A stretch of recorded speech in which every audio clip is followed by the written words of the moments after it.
All right, ladies and gentlemen, my name is Jennifer Bland, as I said earlier. For the final version of my introduction, I'm going to be talking on tonight about NPM as a build tool. To give you a little bit of information about myself, I work at CNN, same as Joe. I used to be a programmer for over 10 years, many years ago. And I got out of programming. I used to be a Lotus Notes programmer. So how many of you have ever heard of Lotus Notes?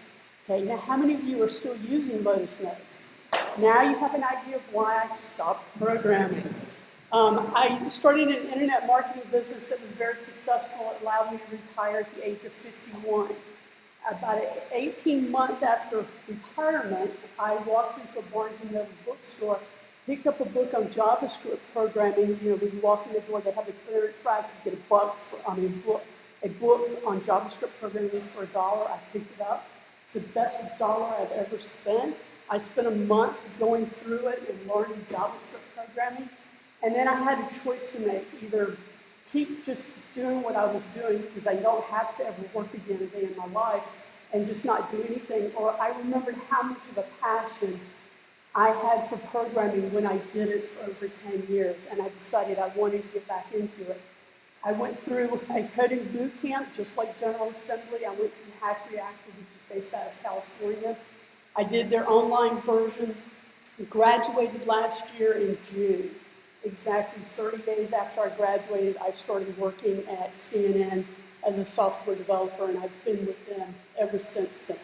So it's the best fun I've ever had in retirement is to actually still come to a job 9 to 5. I'll probably do this for about another 4 or 5 years before I actually call it done for the final time. So that gives you some information about myself and my background. If you want to look at my website, it's appropriately named jenniferbland.com. This is my GitHub account and my email address if you want to get a hold of me.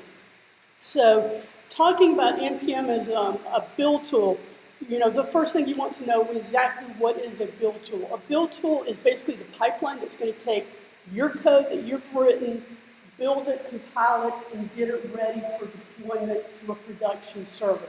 That's what a pipeline does, and it basically goes through, if not all, but most of these steps, which are going to compile your code, it's going to test it, it's going to minify it, it's going to bundle it, it's going to build it, and then actually deploy it into a production environment. If you're using build tools today, most common build tools that are out there are Grunt and Gulp. Some people also use Yeoman and Bower as a build tool. My argument tonight is don't use these anymore. Instead, go through and actually use NPM. I will give you an example, and I'm going to be toggling between my slides and my presentation over here. So here is this is a package that was created using a very popular Yeoman generator. So if you've ever used a Yeoman generator, it's a quick tool to quickly scaffold out an application. So there is a very popular Yeoman generator out there that's called the Angular Full Stack. So if you're interested and you want to do mean development, you can actually just go run a Yeoman command, and then it will build a scaffold out an application for you to quickly do rapid development, and you don't have to, you know, worry about your folder structure and everything else like that. Anybody not know what she means when she says scaffolding? Scaffold out an application. Everybody understand that? Okay. All right. First time you said it, I was like, did you say scaffold out? I didn't quite get it. All right, let me explain what scaffolding does. Is normally if you're going to write an application, you're going to start with a blank folder with nothing in there. You're going to end up creating a folder for your client, and in here for your client, it's going to have information for your individual app. You're going to have folders for every single page that's on your website. You're going to have, that's your front end side. Then you're going to actually have the server side that's going to have the API that your front end is going to be calling.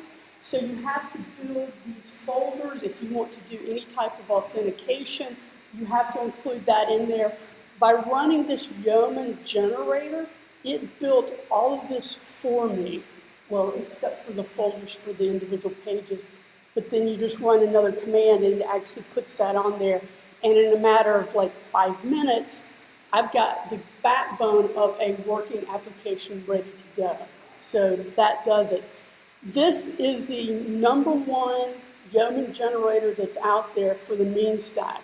And when you look at it, it has a Gulp file that is used as their build task.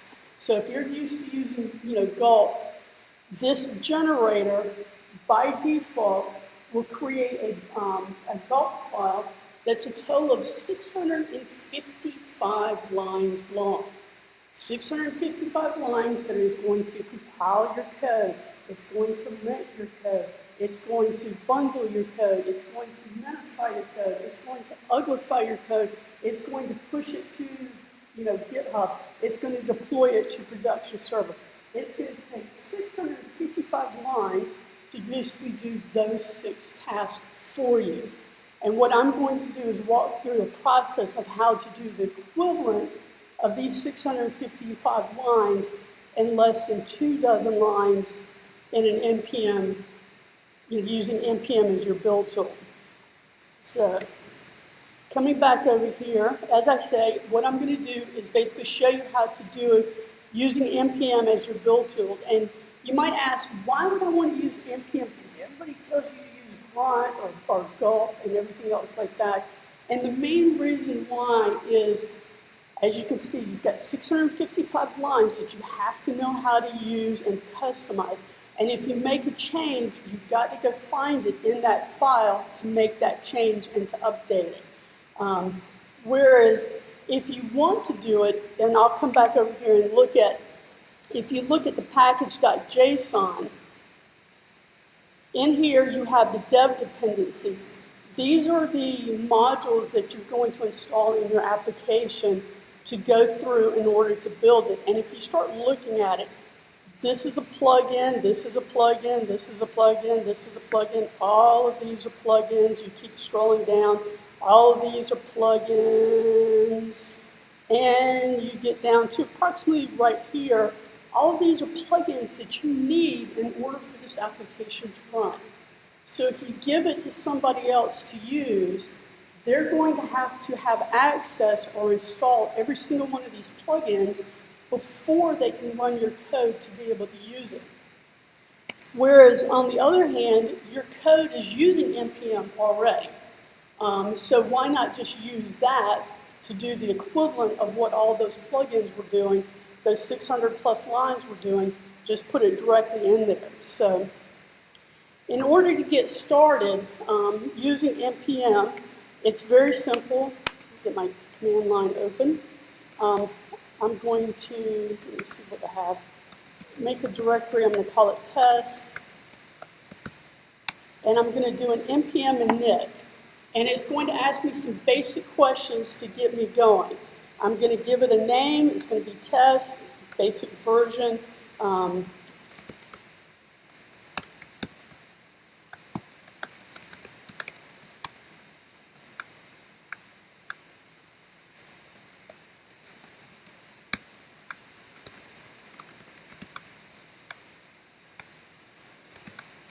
All right, now when you look at it, it has created a very simple package.json.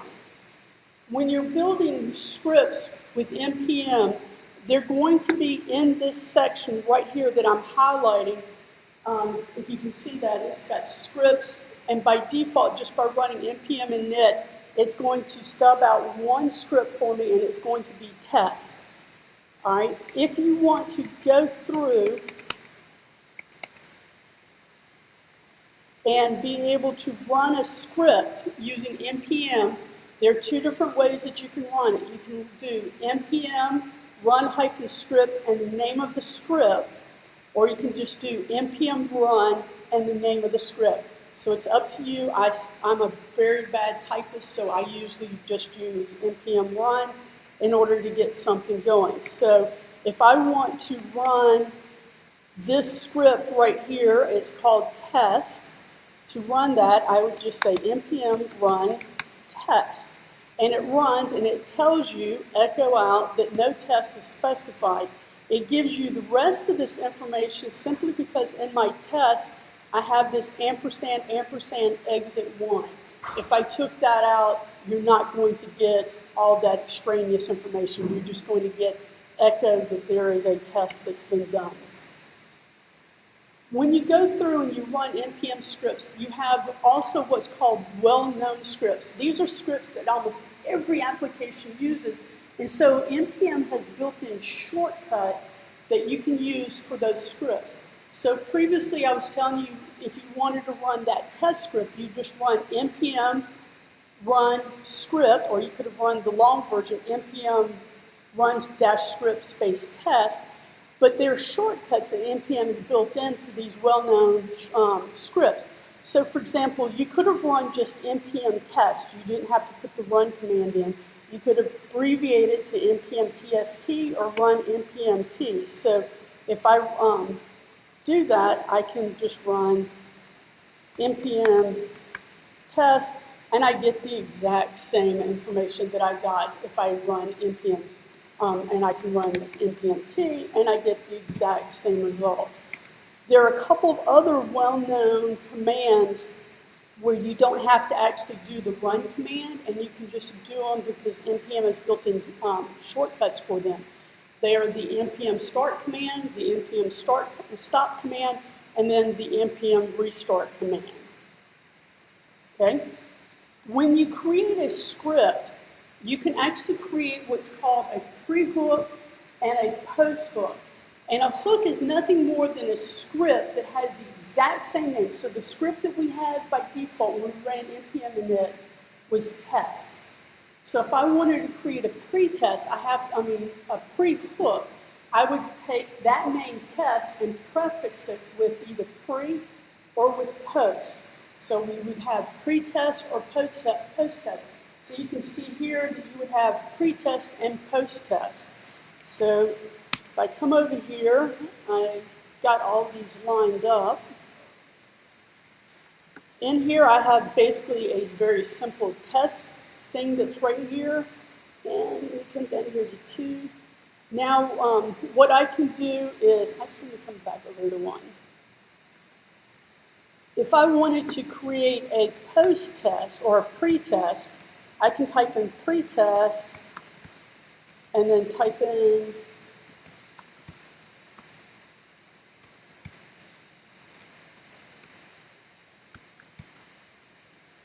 so now I have a test script and I have a pretest script.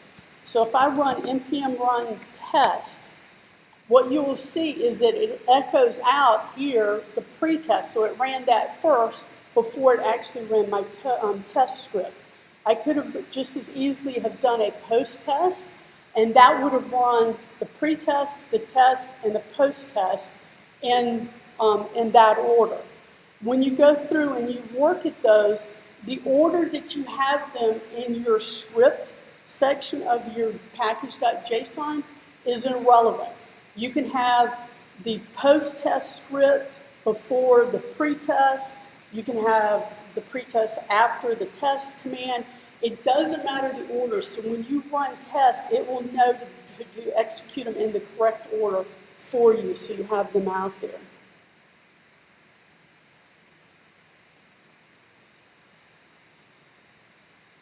All right, now going through and doing tests, one of the most common libraries that you use for creating tests is called Mocha.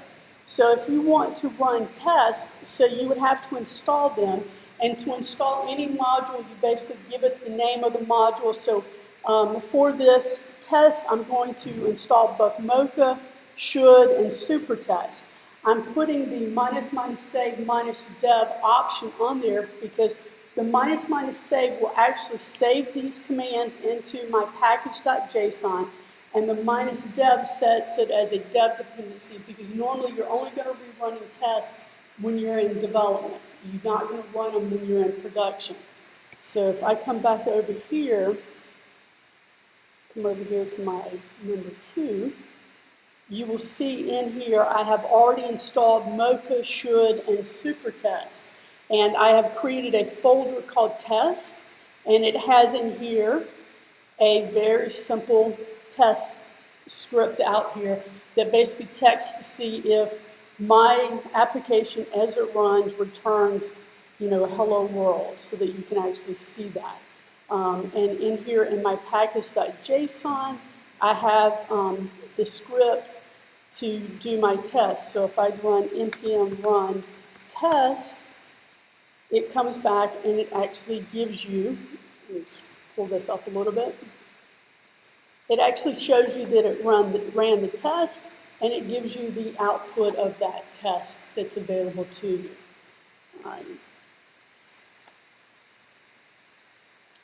All right, once you install a module, you can determine which commands you can actually run at the command line. So for this test that I put in here, it has Mocha test -u bdd -r, so it's using the spec reporter. If you want to know which commands are available for you to actually run on the command line, you would do, if you run that command, it will actually show you all the commands that you actually have available to you. So I installed Mocha, I installed should, and I installed supertest. Only Mocha actually has a command that you can run at the command line. Yes, sir.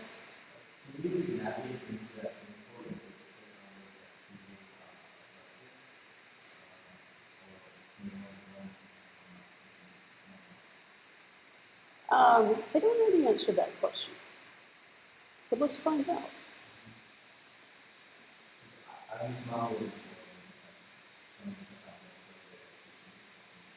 That's because it's probably not in your path that you have that issue. Let me see, where do I have everything installed?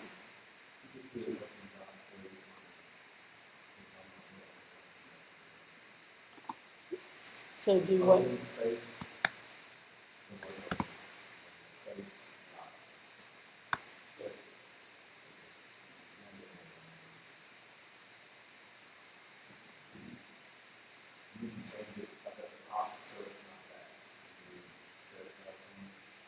Okay.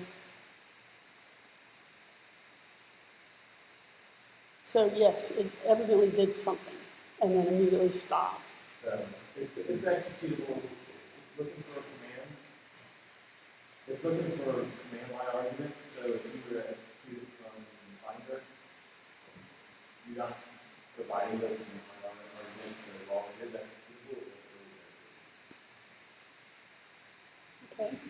Another command that you might want to put into an NPM module is JS hint. If you're not familiar with JS hint, it's a tool that allows you to help you detect coding issues with your actual code itself. So for example, JavaScript is very forgiving. You really don't have to put semicolons at the end of the lines and stuff like that. And JavaScript usually will generally run if you don't put it in there. JS hint enforces good coding practices on your code. So when you run it, it will actually tell you, are you missing a semicolon? Are you, have something not correct, like are you missing a bracket? It will actually go through and tell you that. So this is a command that you probably want to be able to run on a regular basis. If you want to install it, it's an npm install command, just like almost anything else. It's in the module that you install is JS hint. And the command that you're going to run is JS hint *.js */*.js. Basically, that means go down every folder that's in your project and anything that is a .js extension, check it to make sure that the code is proper, and it will go through and do that. So if I come over here, number 3, in here you will see I have JS hint installed, and I have scripts that are set up. Here's my test command that we had before, and then we actually have the lint command that will go through and actually lint my code. And if you come through and look at it, this is the script that you actually want to run to actually do JS hint. One of the things that I encourage you to do is to go through and actually do lint as a pretest. So for example, we talked about pre-hooks and post-hooks earlier. When you run tests, right before you run your test, you might want to check all of your code to make sure it's correct from the syntax standpoint. So you can create a script that's a pretest that actually runs your command, it does an npm run lint. So therefore your test actually runs the same command that you created. So over here it would run npm run lint before I run test. So if I run test here, what it'll do is it'll actually go through and you can see it, you scroll up, it actually is running my lint command, and then it actually goes through and it runs my test command. So it does that. If at any time that there's a problem with my linting and my code isn't correct, then this will fail on the lint step and it will not run the test command. So to make sure that that's correct, I can come in here and test this. For example, I could come in and I'm going to remove this semicolon. So therefore that should fail. When it goes through, it lints and it comes in and you will see it tells you that in this file, index.js on line 4, I'm missing a semicolon. And you notice that the test did not run because that failed. So I can put my semicolon in, I can correct my mistake, run my command again, and it actually goes through and it passes the lint this time and runs my test. So I have that available to me. Sure. So, like Sublime has that built in, so you can hit it as it's sort of like macros on stage, it will run that for you. Right. Is there any code to do that? Yes. Okay, I don't know the answer to that question, but yeah, he does. Any of your modern good IDEs do good photo filters. Right. And there is a difference in how they configure to for example, we created a data set for top. Every time we change that file, we can go back and re-import it. That's where we get rid of change file, right? And then, so one, I'm not sure, but that was so one of the big things on that she asked is that she's talking about the whole right? So you actually when you wrote, right? And because that's when you build it. Right, you write the code, you know, it's scratching your head. So strategize on my teams, and this is like geometry, is in our Linting Code. In the data section of the data set for file, turn everything on. So we like the idea of it on, all the licenses are off, but in the build, you have to change that. So when you're running it from you want to tailor that to your build. And gradually, you have to figure it out. But you made it easy where we got issues in the code. You can't just go in and just put it straight through and build it. But you can't put it all the way down to the root and have you run it through a different file. You gradually kind of do it. Or you can have models. You have to take one of these models or different directories that were projects and clean it. That's about it.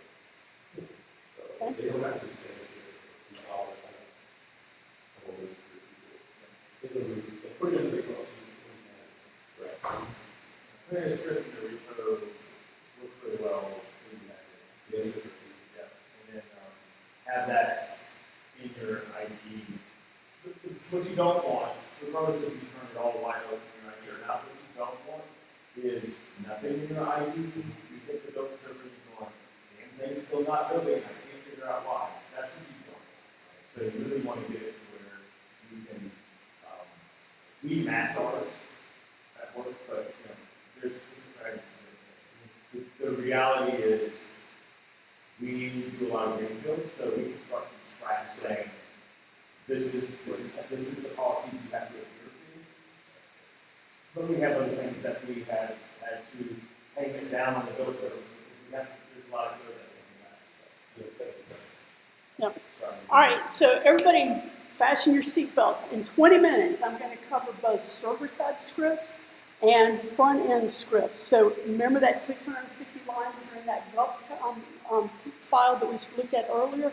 I'm going to actually show you how to do the equivalents to all of those, and I'm going to move through this pretty quickly. I will make my presentation available to you and all the different files that I have that I'm using so that you can actually, if you want to, at a later time, go back through it. When you're talking about on the front end side, usually what you're going to do is you're usually using a CSS preprocessor like less or SAS.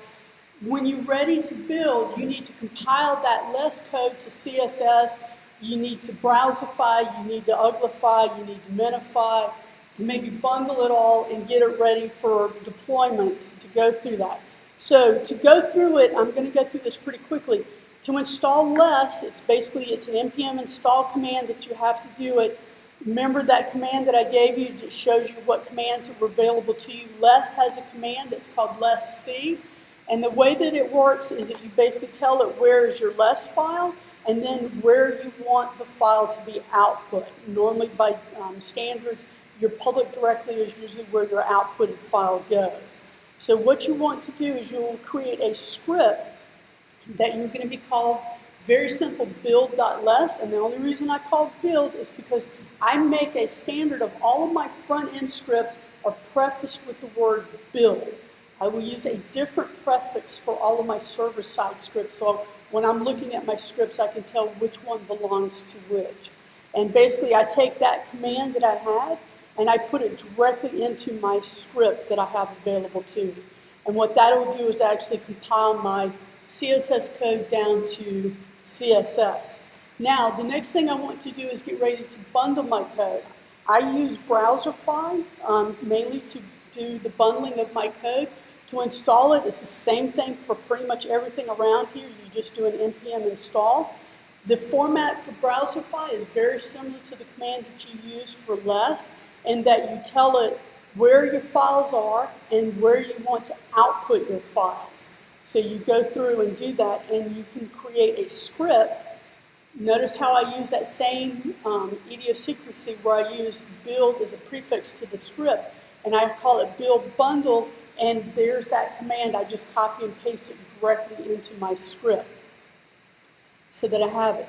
Then the next thing that I want to do is I actually want to minify this information that Browserify has compiled down. And you basically do the npm install to get it installed. And then you use the command uglify, and you basically give it the file that you want to come into it, and then where you want to output to it.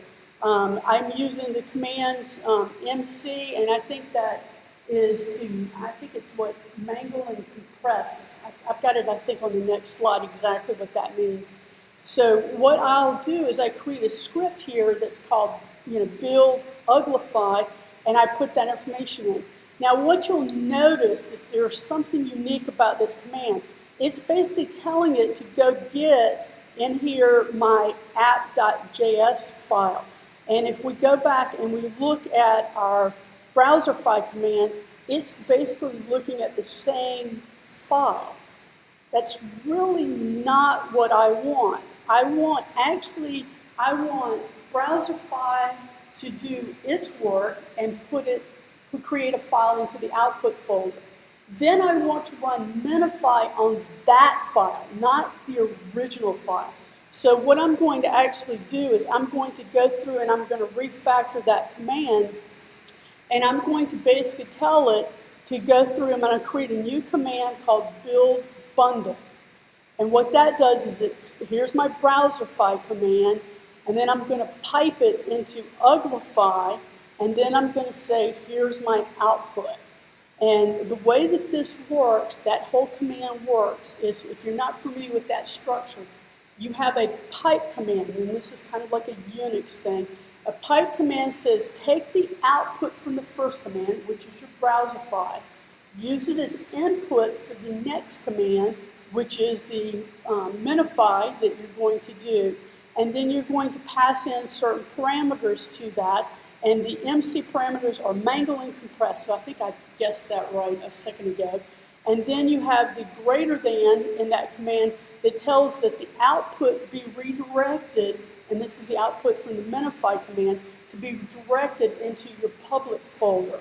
So if we come back over and look at that command, here it is. It says you're going to run Browserify, take the output that's created from that, pipe it into the uglify command, you're going to mangle it and compress it, and then put it into your public folder, which is really what we want to do, so that we have it so it has all of that function that's in there. Now, every time that you run that script, it's going to take your code, it's going to Browserify, it's going to minify it, and then it's going to put it into your public folder. Well, the next time you run it, you've already got something already created in your public folder. So you're not sometimes sure that if your command ran, did it really run and override what was there or not? Am I getting the old code or am I getting the new code that's in my public folder? So one of the things that you can do to account for that is just go in and delete everything out of the public folder so it's not there, then run Browserify, then run minify, and you have that certainty to make sure that it's in there. And there is an NPM module that's out there called RimRaf. I'm sure it stands for some type of logical abbreviation for something. I have no clue what it is, but if you know, let me know. I don't know. Or if you can come up with something original and unique and humorous, let me know what you think RimRaf might stand for.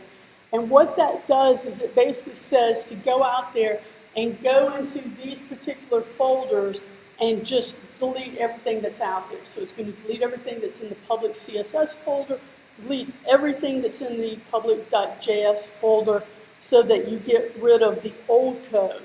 And then what we end up wanting to do is we want to run that clean script before we run our bundle command where we Browserify and we minify.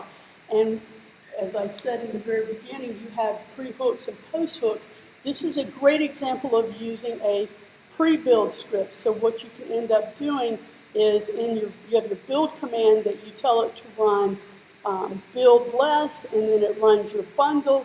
And in the pre-build, you tell it to do the clean, so it deletes everything, then it does everything that you want, and you're golden and ready to go at that point.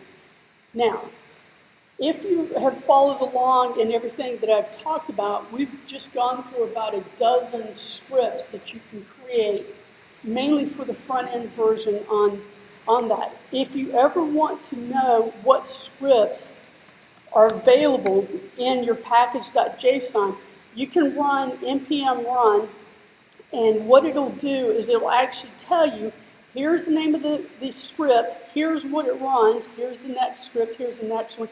And you can always see what scripts are available to you by just running that command. So that gives you going through the front-end side scripts. Now we're going to run through the server-side scripts. And I'm going to go through and do this very quickly. You'll have this information available to you later for you to look at.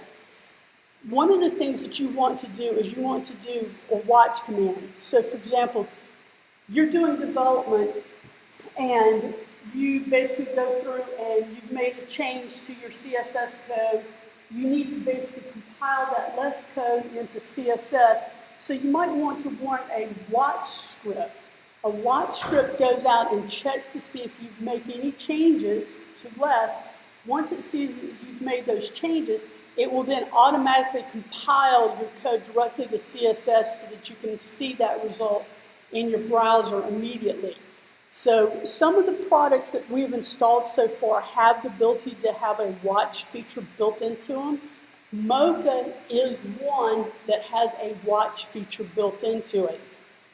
So therefore, you can run the same watch command, run Mocha as we did earlier. Two changes that I've made to this. Instead of running the spec reporter that gives you the little checkbox and the name of all the tests and everything else like that, I'm doing min, so it just gives me a minimum amount of output, and then the -W flag, which tells me that I'm going to be watching when I'm running. 10 minutes. All right, like I say, make sure you got your seatbelts on. We're going to get through it pretty quick. So here's the command that you want to put in to be able to run tests that you have on there. Now, one of the things that we might want to do is to refactor that watch test.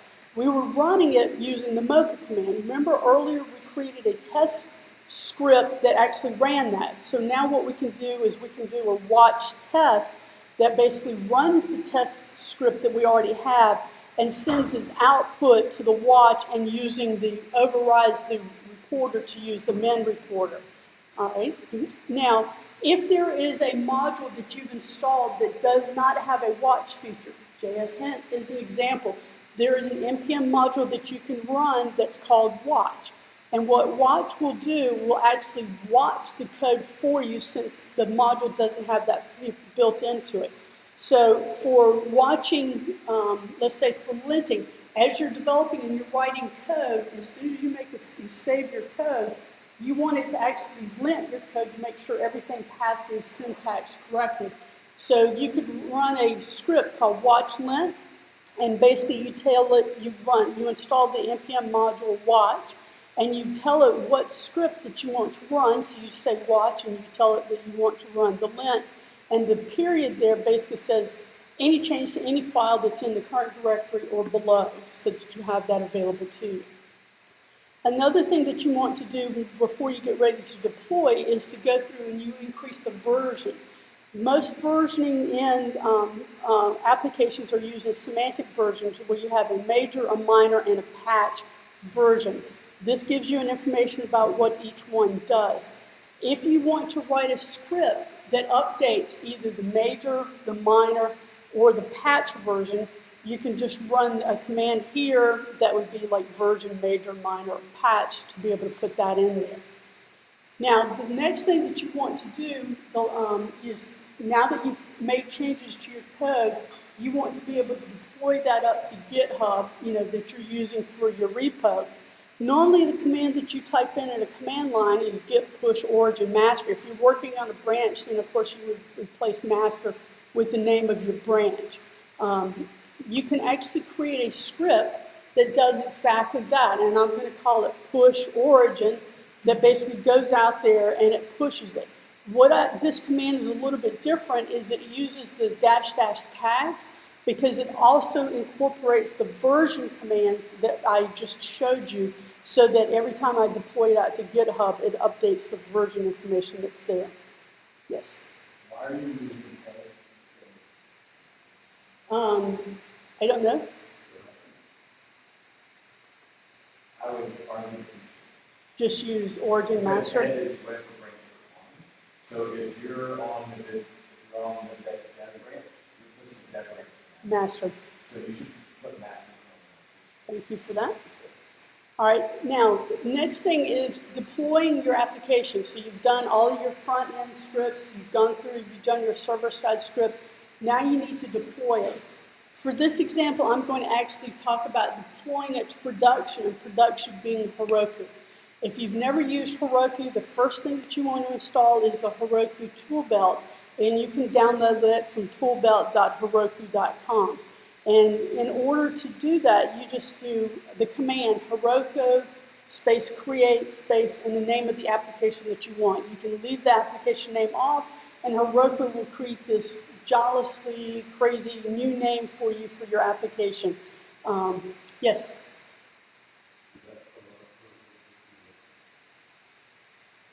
Yes, for some reason, every time I did this, it modifies Heroku to heroic.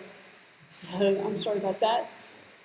Once you create an application using the Heroku create command, you can do the npm remote -v, and it will show you that you now have two remotes. You have one for your origin, and you have one for Heroku. And being able to push up to Heroku is just like being able to push to GitHub, is just git push Heroku master. And so you can very simply put a script in that goes through and actually pushes everything to Heroku. Now, the final thing that you want to do is to take everything that I just showed you and put that together into one final build script. And that build script needs to actually do 6 things. It's going to link, it's going to compile, test, bundle, minify, compile your code from LETS to CSS. It's going to change the version number. It's going to push it to GitHub, and it's going to deploy it to Heroku. A lot of this we've already created the scripts for them. And what you can end up doing is you can create a script called deploy prod, so it goes directly to production. If you wanted to do one for development or ref or production, you can have a different script for every single one. I have this on multiple lines. You cannot do this in JSON because it doesn't allow multiple lines. But I just did this to make it easy to read. And what it does is it goes through and it runs my test command. And what my test command does is it basically goes through and it does the test, it does the linting, then it turns around and it does my build command, it updates the version, my push command is a combination of pushing both to GitHub and to Heroku, and then it does an actual deploy to production. So very simple, in about 25 lines of code in NPM without having to have 655 lines in your Gulp file and about 37 plugins that it was using. You can do the exact same thing by using something that you're going to have right now. So when you give your code to somebody else, they're able to take it and utilize it and not have to worry about installing all the other stuff, just what you need for the NPM scripts. As I said, I will make my slide presentation available to you and all of the information that I have on here, because as you're going through, I actually have like 7 different versions of it. So when you come in here, the last version actually comes in, and here's all of the scripts that I've talked about so that you can see as you go through the process on them. Any questions anybody has? Yes, sir.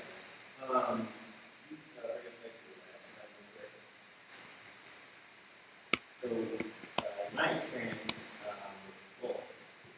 problems sometimes with Gulp that I know you're working on this. When you start getting a huge Gulp file that has this task needs to do this, and you have an array of other tasks that need to be done. It's a hard time when you start making it secret, so it'll get a problem every time. But you'll start running this task and running it with you. So in this instance, right after you get it deployed and you aim in, is it going to wait until that first thing is done? Will it not execute? Yeah, the question that you're asking about is a thing about Linux. And the way that Linux works is you can have an and in here, or you can have an and.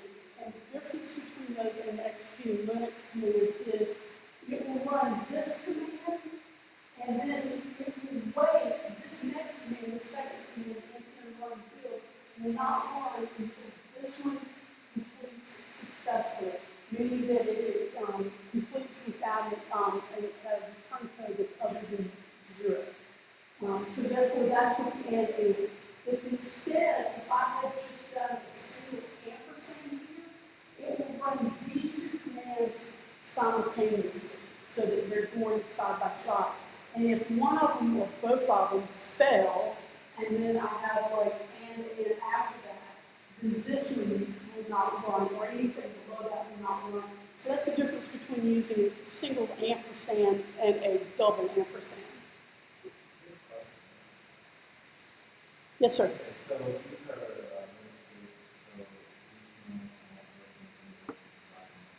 Most of them do run in a Windows environment. In the final version that I have, I do have some in here, and if I can find like the Windows, like for example, the Windows version. So for example, if you want to launch something on Heroku on a Mac, it's very simple. You just type in Heroku open, and it opens it. That won't work on a Windows machine. So therefore, this is the equivalent command that you would run on a Windows machine to do the same thing.